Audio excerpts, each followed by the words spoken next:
Hi everyone, welcome back to my YouTube channel. If you're a returning subscriber or a returning viewer, welcome back. And for those of you that are new here, I am Hansa Michael Daniels. I am a crocheter based in Ibadan, Nigeria. I actually started crocheting at the age of 8, and I was faced with so many challenges. And the reason why I'm bringing to your view everything or an unfiltered crochet journey of mine, or if that's the right English to use, is because during the process of going through all of these challenges, I felt alone. I felt like I'm the only one who is going through those challenges. But recently, I've gotten to notice that every beginner crocheter go through all of these challenges, especially if you're self-taught, if you're learning the process by yourself, you don't have anybody holding your hands through the journey. You would go through some of these challenges, and many of these challenges can be frustrating. Imagine you having to start your project all over because it came out smaller. The pain of working on something for a number of days and you come back to discover that it came out smaller or it came out bigger, or the process in which you're just confused in between. You're confused as to how to continue, where to add, where to reduce, what to do next, and all of those. So if you're a beginner, or you're facing challenges in your crochet journey, you are in the right place. Do well to subscribe and follow through in the journey with me. Let's learn, let's share, let's celebrate together. So let's move into today's topic. Today we will be talking about the instruments. Do I say instruments, or the tools you need to begin your crochet journey? Like I'll tell people, I'll say whether you're taking crocheting as an hobby, whether you're taking crocheting as a business, crocheting is very easy to start. All you need is your starter kit. This is mine, and my hooks are here, and a ball of yarn. So first of all, today we'll be talking about yarn. Well, this is the yeye yarn, and it's particular to Nigerians. It's the best, I would say, it's the best Nigerian yarn you could find. I don't know, that's my opinion, because there are other yarns, but this particular one is one that I so much love working with. And it's a lightweight yarn. You can see, you can either work with it, by okay, let's talk about the wraps first. Okay, it's yeye yarn. It's a 40-gram yarn. The weight is 40 gram. There's no hook size attached to it, so that is all that is on the label. And this is the yarn. It's a lightweight yarn. It's very lightweight. You could work with it as with single strand, but for a beginner, I prefer that you use double strand for you to be able to see what you're doing, for you to be able to see your projects right. Well, that's that for the yeye regular. This is called the yeye regular yarn. And we have another kind. Well, I've used this, and I just found it in my yarn stash. This is what we call the yeye extra. Actually, there are other yarns. There are other maker of yarns, imported yarns, but I stay in Nigeria, so this is what is available to us locally. This is called the yeye extra. As you can see, the strand of the yeye extra is actually larger, it's bigger. Can you see it? This is the yeye extra strand, and this is the yeye regular. Can you see the difference? While crocheting with this, it might be difficult for a beginner to actually pick their mistakes, but when you crochet with this, because of the size, you can easily detect your mistakes. So I advise this for a beginner crocheter. However, I started crocheting with this, so depending on your preference, anyone goes. And that is that about the yarn. So now let's talk about our crochet toolkit. This is my crochet toolkit. As you can see, it's not organized, and I'm sorry about that, but like I said earlier, we're going to be bringing you unfiltered content here. So I'm going to be discussing each element, each um, tool in the crochet toolkit. So the first one is your tape measurement. I don't have my tape measurement here. I can't even, I don't know where I kept my tape measurement, and I'm sorry about that. But many of us would have seen the tape measurement before. The tape measurement is used to measure the size of your project, the body size of whoever you're making the project for. That's what the tape measurement is used for. And we have this, we have the hook. These are the hooks, and the hooks comes, your hook can be in different types. There are different kind of hooks. There are some hooks that has this rubber like kind of grip. There are some hooks that are just aluminium like this. There are different kind of hooks actually. There are some hooks that are made from bamboos.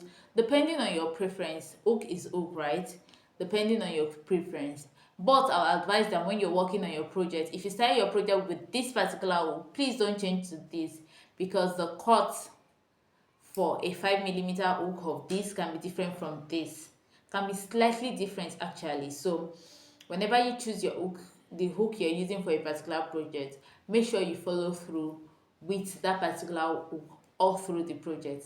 Thank you. That being said, there are our hooks come in different sizes. We have the smaller hook size, smaller hook sizes, and I'll be showing you the smaller hook sizes now. In my hook set, I have the smaller ones. As you can see, the the grip is actually smaller. Have you seen it? The mouth, the hook part is actually very small. These are the smaller hook sizes. These are sometimes equivalent to the T-rows we usually use back then, and these are the smaller hook sizes. Then hook sizes actually range. There are different ranges of hook sizes. I have, this is the 2.0 hook size. Can you see? This is the 2.0 hook size, and I have the 3.5. This is the 3.5 hook size. Yeah, let's check. So for you to be able to know the hook size, you don't necessarily have to guess. It's always written here. I don't know if you can see it. Let me see if I can show you one that is very bold. Look at this. If you look closely, you'll see that it's written there 5.5. This particular hook size is 5.5 mm. So if you need 5.5 for your project, you just look on the body, you see the measurement or the hook size on it. Then I have this. Okay, this is a 10 mm hook. You can see this. This is actually quite bigger. If you check, this is bigger than this. It's actually bigger than this also. So this is another hook size, and that's that about hook. There are different sizes when it comes to your hook, and these different sizes actually you can use them for different yarns. Most of the yarns we use come with their preferred hook size, different yarn for different projects, depending on how thick or thin you want your project, how lightweighted or thick you want your project to come out. And that's that about the different hooks. We have the stitch markers. I have different kind of stitch markers here, but they do the same job. These are the different kind of stitch markers I have. See, I have this particular one. It's used to mark your stitch. See, what does a stitch marker does? A stitch marker is used to differentiate or to mark a significant part of your project. For example, while working on this particular cano neck top, what I did was I marked the place I wanted my neck to be. So for example, I could mark this as the front part of my neck. You get? So this is me. This is actually the work of the stitch marker, for you to mark the part of your project. You could use this, or you could use the one that comes like a pin, like a safety pin. Is it called a safety pin? I don't know. So can you see this can be locked and opened? You could lock it and open.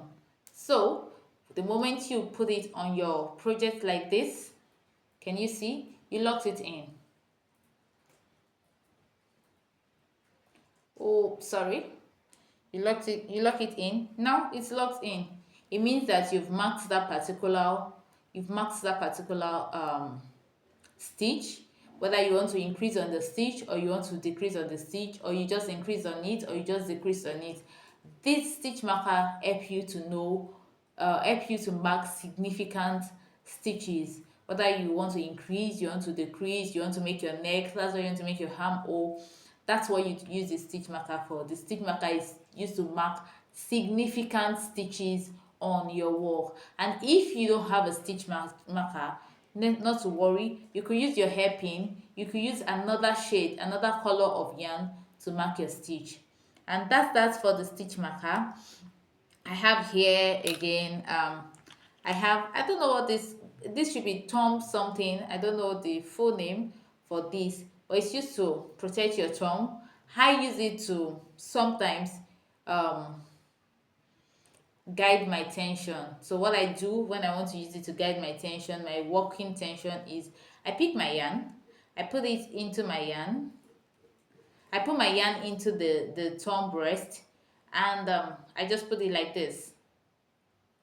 Then I start working on my project. So this actually works as a tension gauge for me sometimes when I feel like. You could use it as a tension gauge. That works too. So let's talk about the next thing. Yeah, we have the hook cap.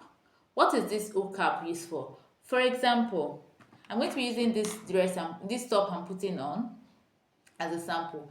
Let's imagine that I'm working on this this top, and I have something doing, or I'm cooking and at the same time I'm crocheting. And I want to leave whatever I'm doing, I want to leave crocheting to go check up whatever I'm doing. Easy peasy. You don't have to remove your hook, or you're scared that your hook will fall off your project or anything, or you're scared that somebody can just come there and tamper with whatever you're doing. Very easy. What you have to do is, let's use this as the project I'm working on. This is the hook I'm using to work on it, and my hook is attached to my project, right? And I need to go somewhere. I don't want anybody to tamper with my hook. I don't want anybody to tamper with my project. All I need to do is use this hook cap, yes, to cover it, and voila, we have it. If I go, I come back, I'm going to meet my hook just like this. Do you get it? So you don't have to bother about, okay, somebody touching it. Definitely, if this fall out, you already know that your work has been tampered with. Do you get that? So that's what the hook cap is used for. So that's about the hook cap. The next thing I would be talking about is the row counter. This is the row counter. This is used to count the row of your project. It's used to count the row. Now, if you check this, as I roll it, the numbers changes. We have the numbers changes. I don't know if you can see it. So the numbers changes as you turn it, the numbers changes. So it helps you to keep track of the rows on your project, of the rows you're working on your project. So this is the bigger size of the row counter. What else is significant here? I think for now that's all we'll be talking about. See you in the next video. Bye.